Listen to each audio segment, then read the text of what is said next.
Welcome back to Godless and Grounded. Why is it time to leave religion behind? This question might sound harsh to some, even unsettling, especially for those who've grown up being told religion is the foundation of morality, purpose, and meaning. But what if we took a step back, not in rebellion, not in bitterness, but with calm reason, and asked, does religion still serve the world we live in today?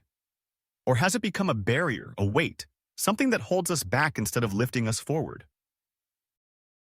The truth is, the world has changed dramatically, but religion has largely stayed the same. The stories that were written thousands of years ago by people who thought the earth was flat, who believed disease was caused by evil spirits, and who had no concept of biology, chemistry, physics, or even basic geography, those stories are still treated as sacred truths. They were written before the printing press, before electricity, before democracy, before human rights, before antibiotics. And yet, billions of people still organize their entire worldview around these ancient texts. Isn't it strange to think that a book written in the Iron Age is still being used as a moral compass in the digital age? Think about what religion actually demands from us. It asks us to believe in things without evidence. It tells us to obey rules that were formed in a world of slavery, tribal warfare, and superstition. It tells us that we are broken by default, that we need saving, that we are nothing without divine approval.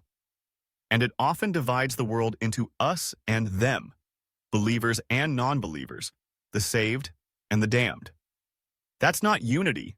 That's not progress. That's control. Now, let's not pretend religion hasn't played a role in human history. Of course it has. Temples were once centers of community. Religious stories gave people comfort when there were no answers, but just because something helped in the past doesn't mean it belongs in the future. We don't cling to leeches for medicine anymore. We don't ride horses to work, and we shouldn't cling to belief systems that have long outlived their usefulness. Let's talk about morality. Many religious people say we need religion to be moral. But is that really true? Look around. Some of the most secular countries in the world, places like Sweden, Norway, the Netherlands, also have the lowest crime rates, highest levels of education, and best quality of life. They treat their citizens with dignity, they care for the poor, they provide health care, they support gender equality and LGBTQ rights, and they do it without needing to reference any holy book. On the other hand, some of the most religious countries are riddled with violence, corruption, and oppression. That's not to say religion causes all the problems, but clearly, being religious doesn't guarantee morality, and being secular doesn't make you immoral. In fact, many of the moral ideas we cherish today, like the abolition of slavery, equal rights for women, the rejection of child marriage, the fight for gay rights, were opposed by religious institutions. Those changes didn't come from scriptures. They came from human beings who stood up against religious dogma and said, "This is wrong." Morality evolves. It grows as we grow. And often, religion is what tries to stop that growth. Think of all the divisions caused by religion. How many wars have been fought because one group believed their God was different or better than another? How many people have been burned, stoned, or executed for blasphemy or heresy? Even today, in the 21st century, people are still being killed or jailed for leaving their religion, for speaking critically of it, or for simply loving someone their religion disapproves of. If a belief system punishes doubt, silences questions, and demands blind loyalty, it isn't a path to truth, it's a prison for the mind. Let's not forget how religion has treated women. In many religious traditions, women are seen as inferior, as property, as temptations. They're told to be silent, to cover themselves, to obey. Their bodies are controlled, their rights restricted. Even today, in many parts of the world, religion is used as the excuse to deny women education, freedom, and safety. How can we, with any honesty, support a system that keeps half of humanity in chains? Now look at science. Science doesn't claim to have all the answers, but it welcomes questions. It admits when it's wrong. It builds on evidence. And because of science, we've cured diseases, explored space, invented technology, and deepened our understanding of the universe. Religion told us the Earth was the center of the cosmos, Science corrected that. Religion said disease was punishment from the gods. Science gave us medicine. Religion gave us stories. Science gives us explanations. When a child asks, "Where did we come from?" Religion gives a short answer: God made you. But science gives a journey: evolution, biology, DNA. When someone dies, religion says they've gone to heaven or hell. Science says, we don't fully know what happens after death, but we do know how the body returns to the earth, how we live on in memories and impacts. One offers certainty with no evidence. The other offers honesty and curiosity. Which do you prefer? Let's talk about real life. Imagine someone has a terminal illness. Religion might tell them to pray, to have faith, to seek a miracle. But science gives them real treatments. Imagine someone is struggling with depression.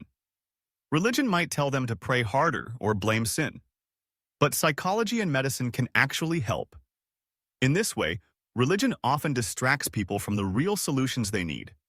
It can make people feel guilty for being human, for being sad, for having doubts, for simply thinking differently. There's also the question of wasted potential. How many brilliant minds have been told not to question? How many hours, days, and years have been spent memorizing ancient texts instead of exploring new ideas?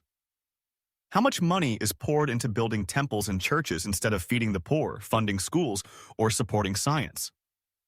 Imagine what the world could look like if we stopped clinging to old myths and started investing fully in human potential. You might hear people say, but religion gives my life meaning. That's understandable, but meaning doesn't have to come from belief in the supernatural. Meaning can come from love, from learning, from creating, from helping others, from discovering who you are. You don't need a God to tell you your life has value. You give it value by how you live it.